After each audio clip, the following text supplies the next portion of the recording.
بسم اللہ الرحمن الرحیم نحمدہ ونصلی علی رسولہ الکریم۔ گزشتہ ہفتے اللہ رب العزت نے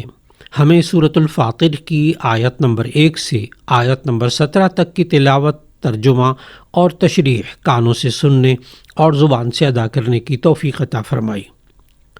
سورۃ الفاطر یہ مکی سورت ہے۔ اس میں 45 آیاتیں ہیں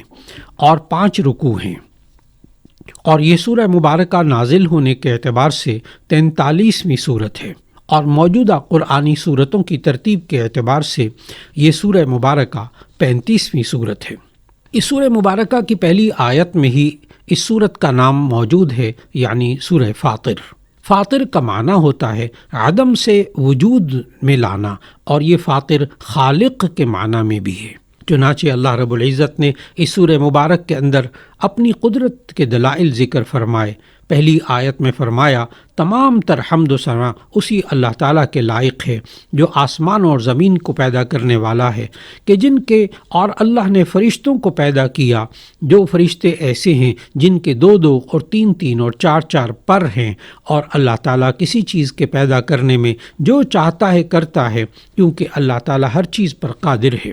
پھر فرمایا کہ اللہ تعالیٰ جو رحمت لوگوں کے لیے دروازے اس کے کھول دے، جیسے بارش، نباتات اور عام رزق کے دروازے، تو کوئی اس کو بند کرنے والا نہیں، اور جس کے لیے دروازے بند کر دے تو کوئی اللہ کے علاوہ جاری کرنے والا نہیں۔ صرف خود ہی وہ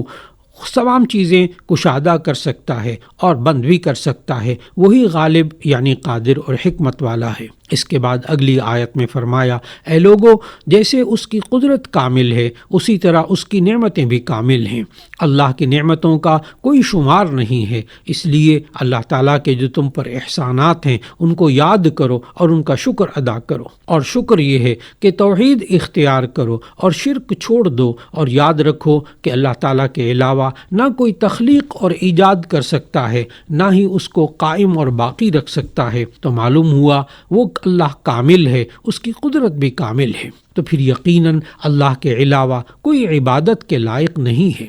جب معبود ہونا اس کا حق ہے تو تم شرک اور کفر کر کے کہاں الٹے جا رہے ہو؟ اس کے بعد کی آیات میں رسول اللہ صلی اللہ علیہ وسلم کو خطاب کر کے فرمایا کہ اگر یہ لوگ آپ کو جھٹلائیں اور آپ کی باتوں کو نہ مانیں تو آپ غم نہ کریں، کیونکہ آپ سے پہلے بھی بہت سے پیغمبر جھٹلائے جا چکے ہیں۔ ایک تو اس سے تسلی حاصل کیجیے، اور دوسری بات یہ ہے سب کام اللہ تعالیٰ کے سامنے پیش کیے جائیں گے۔ پھر آپ صلی اللہ علیہ وسلم کو تسلی دینے کے بعد اللہ تعالیٰ نے ان آیات میں فرمایا اے لوگو، اللہ تعالیٰ کے سامنے پیش ہونے کی خبر سن کر تعجب نہ کرنا، کیونکہ اللہ تعالیٰ کا وعدہ سچا ہے۔ ایسا نہ ہو کہ یہ دنیا کی زندگی تمہیں دھوکے میں ڈالے رکھے، اور ایسا نہ ہو کہ تم کو دھوکے باز شیطان اللہ کی اطاعت سے غافل کر دے، کیونکہ یہ شیطان تمہارا دشمن ہے تو تم اس کو اپنا دشمن ہی سمجھتے رہو، اور شیطان تو لوگوں کو اس لیے باطل کی طرف بلاتا ہے کہ وہ لوگ جہنمیوں میں سے ہو جائیں۔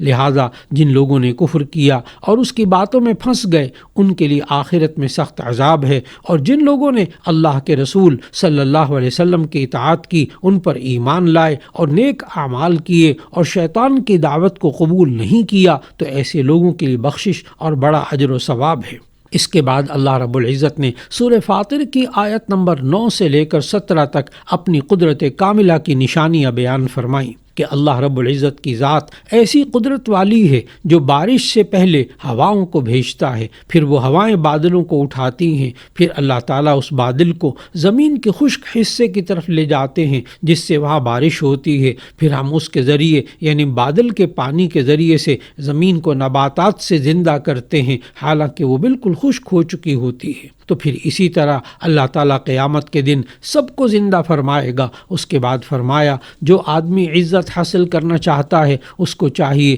اللہ تعالیٰ سے عزت حاصل کرے، کیونکہ تمام تر عزت اللہ تعالیٰ ہی کے لیے ہے۔ اللہ تعالیٰ کی قدرت کا دوسرا مظہر جو توحید پر دلالت کرتا ہے وہ یہ ہے کہ اللہ تعالیٰ نے تمہیں مٹی سے پیدا کیا، تمہیں جوڑا جوڑا بنایا، اور پھر آگے انسانیت کی نسل چلائی، اور پیدائش تک کے تمام مراحل کو اللہ تعالیٰ خوب جانتا ہے۔ اور پیدائش کے بعد بھی اللہ تعالیٰ یہ جانتا ہے کہ کس کی عمر زیادہ ہوگی، کس کی عمر کم ہوگی، کیونکہ یہ سب کچھ اللہ تعالیٰ کے پاس لوح محفوظ میں موجود ہے۔ پھر آیت نمبر 12 میں اللہ رب العزت نے اپنی قدرت کا تیسرا مظہر ذکر فرمایا، وما یستوی البحران، دونوں دریا برابر نہیں ہوتے، ایک کا تو میٹھا پانی ہے، پیاس بجھانے والا ہے، جس کا پینا بھی آسان ہے، اور ایک کڑوا اور کھارا ہے، لیکن اس میں بھی اللہ تعالیٰ کی قدرت کا کرشمہ موجود ہے کہ انسان ان دونوں قسم کے دریاؤں میں سے مچھلیاں نکال کر تازہ گوشت کھاتا ہے، اور اسی طرح ان دونوں سے زیور موتی نکالتا ہے جس کو یہ انسان پہنتا ہے۔ پھر فرمایا اللہ تعالیٰ نے، اے انسان، انہی دریاؤں میں تو دیکھتا ہے کہ بڑے بڑے بحری جہاز اور کشتیاں پانی کو چیرتی ہوئی چلتی ہیں تاکہ تم ان کے ذریعے سفر کر کے اپنی روزی تلاش کرو، پھر روزی حاصل کر کے تم اللہ کا شکر ادا کیا کرو۔ اسی طرح یہ بھی اللہ تعالیٰ کی قدرت ہے کہ وہ رات کو دن میں داخل کرتا ہے اور دن کو رات میں، جس سے کبھی کبھی دن لمبا ہو جاتا ہے اور کبھی راتیں لمبی ہو جاتی ہیں۔ اس کام کے لیے اللہ رب العزت نے چاند اور سورج کی منزلیں مقرر فرما دی ہیں۔ اس کے بعد کی آیات میں اللہ رب العزت نے ان لوگوں کو جو توحید کا انکار کرتے ہیں، شرک میں مبتلا ہیں، ان کو فرمایا کہ جن کو تم اللہ تعالیٰ کے علاوہ پکارتے ہو وہ تو کھجور کی گٹھلی کے چھلکے کے برابر بھی اختیارات نہیں رکھتے، اور ان کی حالت یہ ہوتی ہے کہ اگر تم ان کو پکارو تو اول تو وہ تمہاری پکار سنتے ہی نہیں، اور اگر بالفرض وہ سن بھی لیں تو وہ تمہارے کسی بھی قسم کی مدد نہیں کر سکتے۔ پھر قیامت کے دن یہ بت خود تمہارے شرک کی مخالفت کریں گے۔ اس کے بعد آخری 3 آیات میں اللہ رب العزت نے ساری انسانیت کو خطاب کر کے فرمایا، یا ایھا الناس انتم الفقراء الی اللہ، اے لوگو تم ہی اللہ کے محتاج ہو، اور اللہ تعالیٰ بے نیاز ہے اور تمام خوبیوں والا ہے۔ انسان حقیقت میں اللہ رب العزت کا محتاج ہے۔ دنیا میں وجود سے آنے سے پہلے سے لے کر مرنے تک ہر چیز میں اللہ تعالیٰ کا محتاج ہے۔ وہ انسان کے اعضاء ہوں، خوراک ہو، رزق ہو، یا مصیبت اور تکلیف سے بچنا ہو، یا علم کا حصول ہو، یا کوئی فائدہ مالی جانی بدنی حاصل کرنا ہو، ان سب چیزوں میں ہر انسان اللہ تعالیٰ کا محتاج ہے۔ لیکن وہ اللہ کی ذات ایسی ہے، ان یشاء یذہبکم ویأتی بخلق جدید، اللہ تعالیٰ کے احکام کو اور اللہ کی توحید کا اقرار نہ کیا جائے تو وہ ذات اللہ کی اگر چاہے تو تمہارے کفر کی سزا میں تم کو فنا کر دے اور ایک نئی مخلوق کو پیدا کر دے، اور یہ بات اللہ کے لیے کوئی مشکل نہیں۔ اللہ رب العزت ہم سب کو قرآن مجید کی تلاوت کرنے کی توفیق عطا فرمائے، اس کے احکامات پر عمل کرنے کی توفیق عطا فرمائے، اور قرآن حکیم کے پیغام کو دوسروں تک پہنچانے کی توفیق عطا فرمائے۔ وآخر دعوانا ان الحمد للہ رب العالمین۔